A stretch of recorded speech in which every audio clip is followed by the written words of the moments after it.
Mwaramutse nshuti bagenzi mwese mudukurikira murano makuru yo kuwa 31 Rusama umwaka w'ibihumbi 2021 mudukundire tuyahere kuri zingingo zikurikira. Ivyo mukuru w'inama nshingamateka yagiriza abaherutse kurikugwa ko bari mu bagira ibitero bakoresheje amagrenade ngo nta fatiro bifise, abaharanira agateka kazina muntu bakabona ko ari ugushaka gushuhurira imbonera kure ko batavuga rumwe n'ubutegetsi. Murano makuru muraza gukurikirana Pierre Claver Mbonima arongoye ishiramwe APRODH. Kwandika ibitabo no kubisoma ngo ni kimwe mu bishobora gufasha gusubiza hamwe abarundi no kubigisha cane cane ubaruka. Muraza gukurikira Antoine Kaburahe, umwanditsi akaba ari nawe yatanguje ibimenyesha makuru vya Iwacu. Mu kigabane kw'isoko muraza gukurikirana ingaruka mbi zo kunywa itabi mu gihe kuri uyu wa 31 ari umunsi wahariwe kutanywa itabi.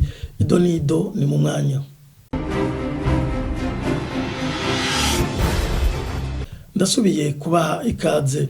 Amajambo yashikirijwe n'umukuru w'inama nshingamateka kuri uyu wa gatatu aho yagirije abo baherutse kurekugwa mu mabohero ko ari bo batera amagrenade mu gisagara ca Bujumbura nayo kubagomorera ko imbonera kure. Pierre Claver Mbonima arongoye APRODH akavuga ko ari akamaramaza kubona umutegetsi w'ejuru nk'uyo avuga ibintu nk'ivyo. Kurikira Pierre Claver Mbonima. Nukuri n'ababesha naramamaye numvise imvugo y'uwitwa ngo ni umukuru w'inama nshingamateka aho yifatira mu gahanga umushingamateka bari mu nama abashitsi bakoranye, akamwifatira mu gahanga ukamengo ni umwana wiwe, mbere n'umwana ubu ntibakimufata kurya twumvise amubwira ni gasopo umengo ariko aramuha. Mugabo jewe ndabiravye n'amashingamateka z'ubu usanga ariko zimeze, kuko muravye nk'umwe Fabiano apfunzwe ibyo yavuye mu nama nshingamateka nibyo yazize.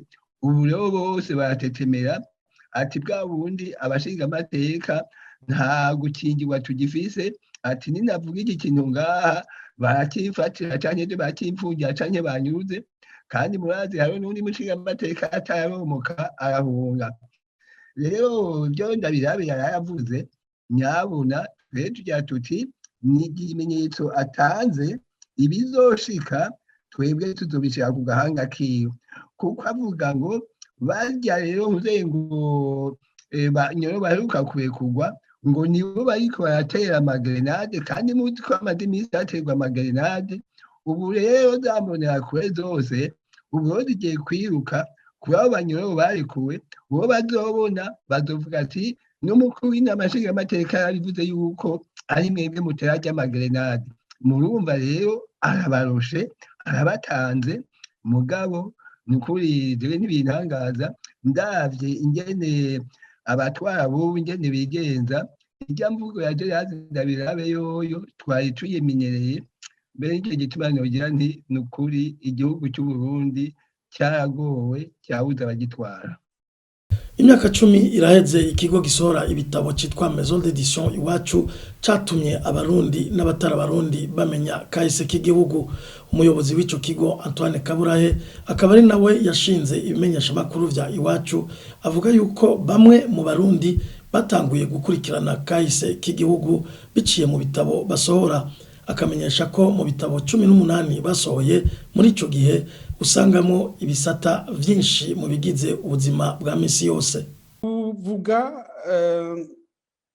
ivyerekeye kahise, ivyerekeye ubuzima bw'igihugu, ivyerekeye ubuzima bw'abantu. Ni kuvuga yuko edition Iwacu irakiriwe wese afise intererano. Urumva umuntu ntazana histoire yose tugaca dufata ngo turapibia oya. Hariho comité de lecture turasoma bigafata umwanya bigafata igihe tukaraba yuko ivyo uwo muntu atuzaniye canke agomba gusangiza n'abandi, agomba gusangiza abarundi, hari ico vyungura, hari ico biterera, biriko biradufasha kwiyubaka. Abantu bakunda kuvuga ngo abarundi ntibasoma, mugerega bashobora kuba badasoma kuko batagira n'ivyo basoma. Urumva tugira tuti ibitabo basi nibibeho biba bike biba byinshi mugabo bibe biriho kuko muravye nk'ayandi masosiyete mu bindi bihugu usanga abo twita aba intellectuel abizi barandika cyane ivyerekeye ubuzima bw'igihugu cabo cyane cyane iyo ibihugu byaciye mu ngorane mukabo mu Burundi ugasanga umuntu arabaye umuntu akomeye imyaka 20 30 hama akava ku butegetsi akagenda atigeze avuga kandi rimwe rimwe n'abantu baba bafise ibintu buyagira abarundi buyagira ugwaruka abarundi ukamenga gusiga umugani barabitinya hama ukagira uti none izo njyane tuvuga mu Burundi tudashaka kuzivuga tudashaka kuzisoma bizogenda gute bon muravuga muti hariho komisiyo verite et réconciliation ntaco ushaka kwivuga ko cane mugabo ku bwanje nibaza yuko abarundi dukwiye kubahuka kuraba histoire yacu ukwiri kose kugira ngo amakosa yabaye ntasubire kubaho kuko ugenda mu ishambo utazi ugacinka utazi none niyaba nk'abo bamanipira ibintu by'ubwoko umuntu kugwanya izo manipulation ntuzigwanya gute ni ukuvuga ibyabaye muri kahise atagucira imanza abantu ko siko kazi kacu mugabo umuntu ukamuha ijambo kandi burya rero ikindi warumaje uti ubona vyingura iki biraruhura abantu kubwa Antoine Kaburahe ugusoma ibitabo bituma umuntu amenya vyinshi bigatuma adasubira guhendwa nkuko ari yo ngorane nyamukuru abarundi bafise na cane cane ugwaruka jewe nosaba yuko abarundi tugerageza kubahuka kuraba histoire yacu kandi umwe wese akagerageza kwishira mu kibanza c'uwundi ntame yibaza yuko ari we yababaye cyane gusumba uyundi twese nta murundi numwe mu ngorane twagiye turacamo kuva kera kuva 66 79 72 88 urumva kubandanya 2015 Uburundi bwagiye buragira amakrize akomeye abantu bagapfa kenshi bagapfa batazi ico bazira kenshi bagapfa babahora ubwoko nibaza yuko dukwiye kwemera yuko iyo histoire iriho yarabaye kandi rero kumenya histoire nibaza ko vyodufasha kudasubira kugwa mu mitego kuko ari abantu bakoresha ivyo by'ubwoko kugira ngo baje au pouvoir bagume au pouvoir ntagire ico bababaza kuko uvyuya gato gatonya ngo ni babandi birasubiriye nosabira abarundi ko tugerageza kumenya histoire yacu ngasaba kandi abantu bazi ibintu by'u Burundi abantu bagize amabanga akomeye abantu bafise ico bashaka guterera nibagikore ntibagende batavuze baterere kugira ngo twubake igihugu cacu mu kucubaka nukumenya ivyo twaciyemo nukumenya kahise nukumenya yuko ishano abarundi babayemo amabi bamwe bakorewe ivyo ntitubirage abana bacu je mu bitabo byose dusohora ndagerageza kusaba bandika yuko message yoba message y'ukubabariranira simvuze ngo umuntu waca no mvuze yuko umuntu il faut savoir ukamenya ukuri kugira ngo nukubabarira imbere kubabarira umuntu uzi n'icabaye kuko hari abantu babeshegwa murabizi kandi rero ikindi duce duherezaho nibaza yuko tworika ibintu byo gufatira ibintu mu kivunga oya siko bimeze na gatonya kuvuga ngo abahutu barishe ngo abatutsi barishe muri 72 no hariho abatutsi bakoze amakosa barica abantu nivyo mugabo ntushobora guca ufata ngo ubishire ku bwoko bwose dayo niyo notion y'ubwoko murazi kwegizwa kitaba ntushobora guca uvuga ngo abahutu baratumaze isi abahutu hariho umugwi w'abantu bagiye barica abantu ni ukugerageza no kumenya kuvangura kugira umuntu bamenye kuvangura niho kumenya ivyabaye. Amakuru ajanye n'agateka k'abakenyezi umuhari inamahoro w'abakenyezi n'abigeme baranira amahoro n'umutekano watanguje uyu munsi ikiganiro ku bijanye n'agateka kazina muntu. Marie Louise Baricako arongoye uyu muhari asigura ko ico kiganiro kizoba kigizwe n'urukurikirane rw'ubutumwa ruzosohoka burindwi. Uyu muhari uzokwerekana amategeko mpuzamakungu akarere n'ay'igihugu kubijanye n'agateka kazina muntu kugira abashira habona amategeko agenga cane cane abakenyezi. Kurikira Marie Louise Baricako. Twigire hamwe ingingo zikomakomeye zagiye zirafatwa n'amakungu n'uturere eka n'ibihugu kubijanye n'iyubahirizwa ry'agateka kazina muntu kugira ngo dutoremwo ibijanye n'agateka k'abakenyezi. Umuhari inamahoro wiyemeje gushimikirako no gukora uko dushoboye kugira ngo agateka kazina muntu k'abakenyezi karonke ikibanza kibereye mu migambi y'intwaro y'igihugu cacu.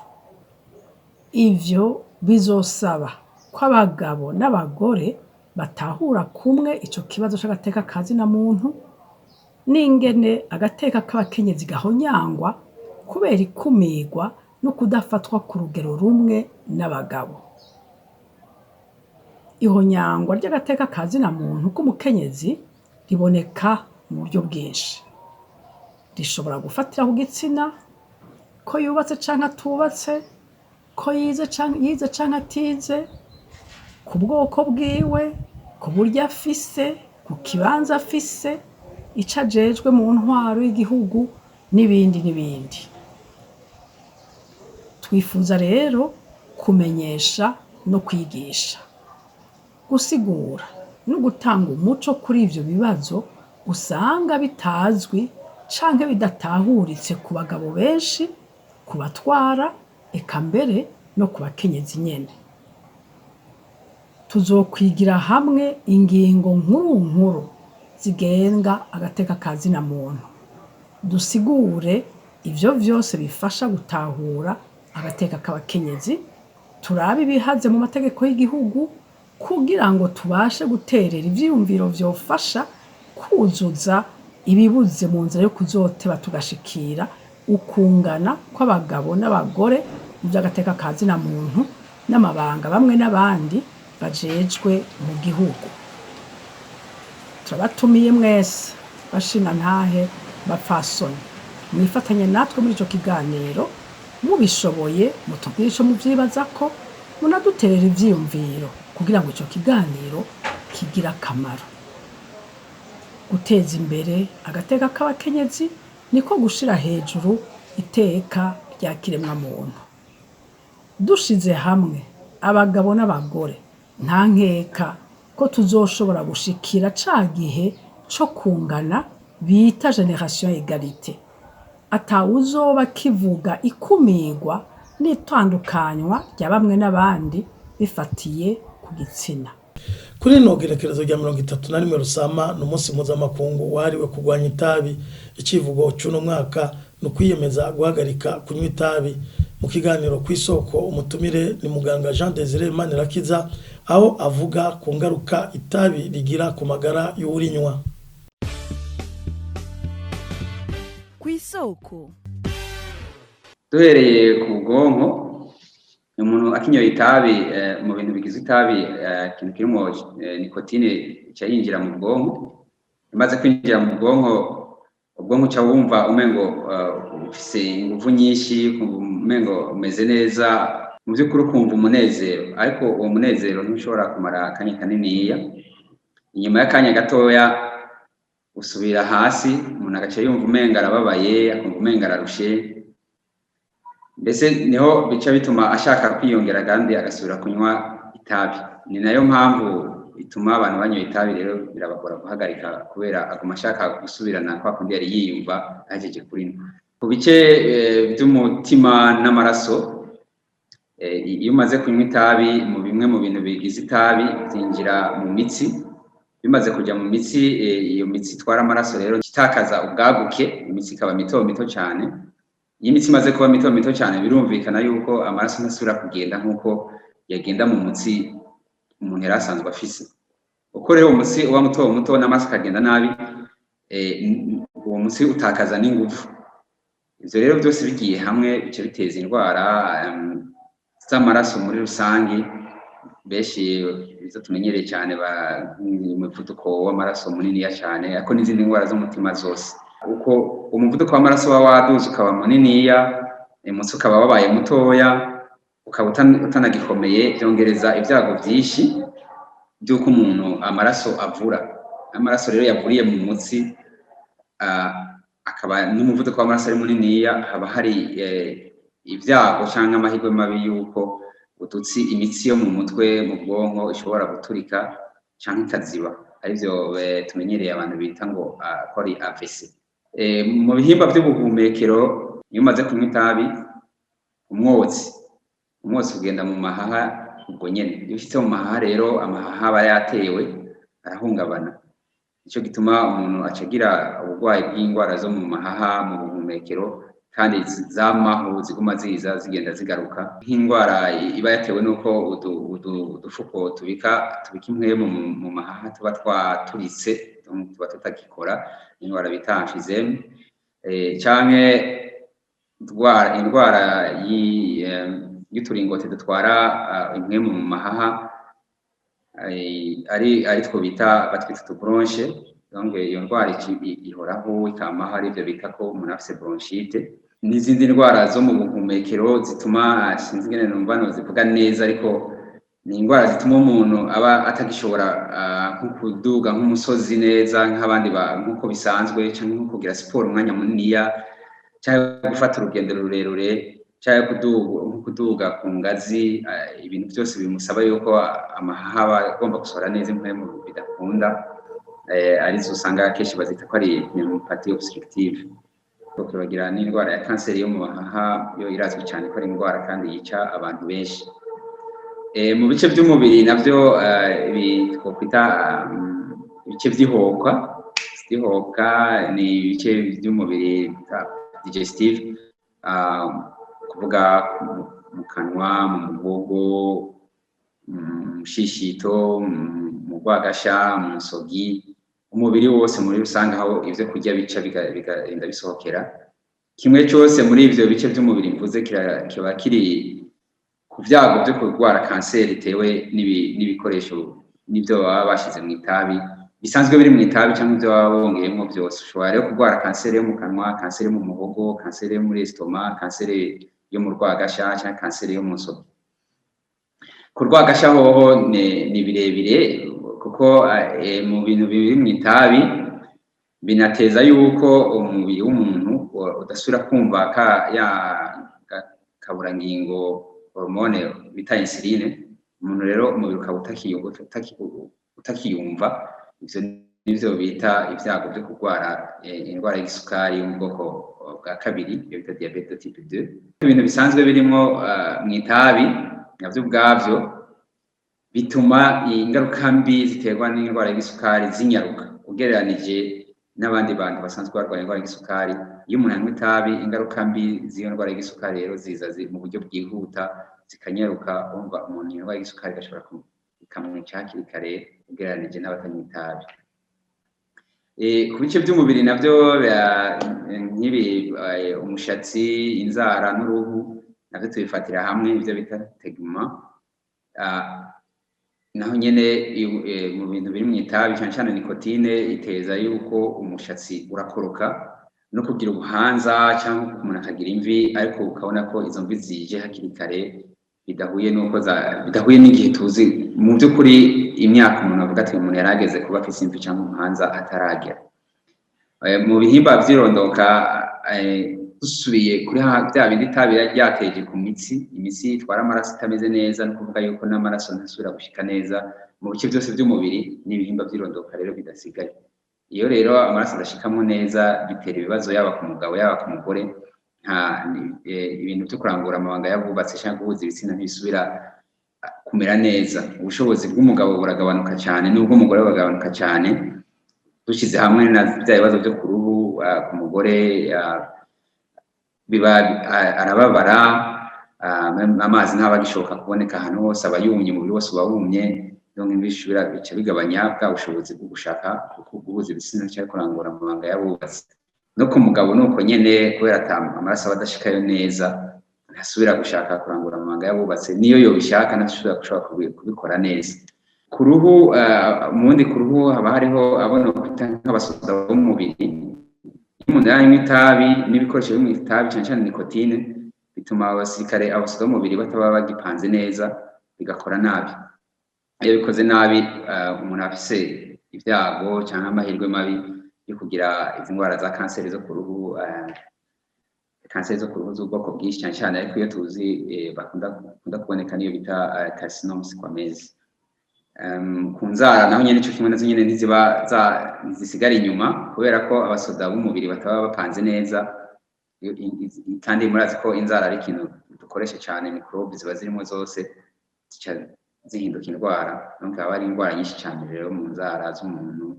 Impanuro rero ni imwe, ni yuko umuntu anywa itabi yohagarika, birashoboka. Guhagarika kunywa itabi birashoboka, ariko bisaba yuko ushaka kurihagarika nyine aba ari we yifatiye iyo ngingo yo kurihagarika. Birashobora gushika yuko mu minsi ya mbere ugahagaritsa itabi, kubera ko ufatiye kuri bimwe twavuga ku bwonko, kuko ubwonko buguma bushaka ko ufata itabi gume wumva umeze kwa kundi, nuko kuntu uba waramaze igihe kinini uri ufata ibyo bintu bongeramwo n'ibyo bisanzwe bimwe, ushobora kumva ko utameze neza, ariko n'ibintu bisanzwe bashobora kugufasha ahantu hose ku ivuriro rikwegereye.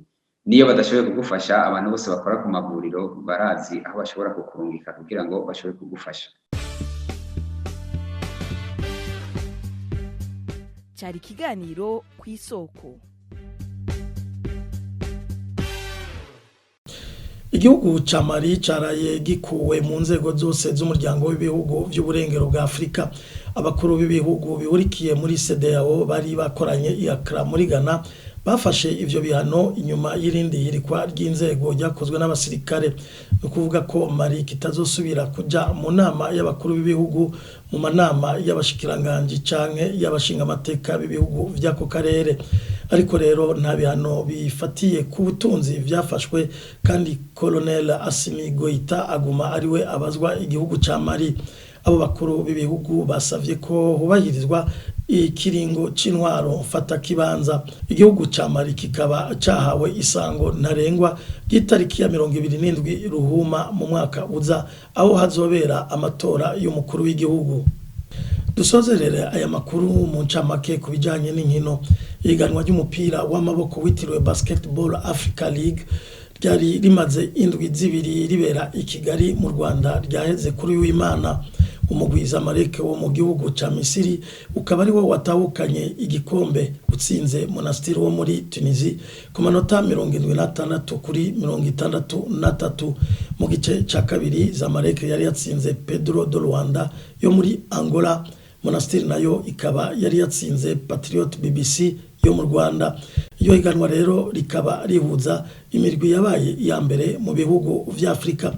Ni kuri ino nkuru rero dusozereye ko ano makuru, tukaba tubashimiye kubona mwadukurikiranye naho utaha.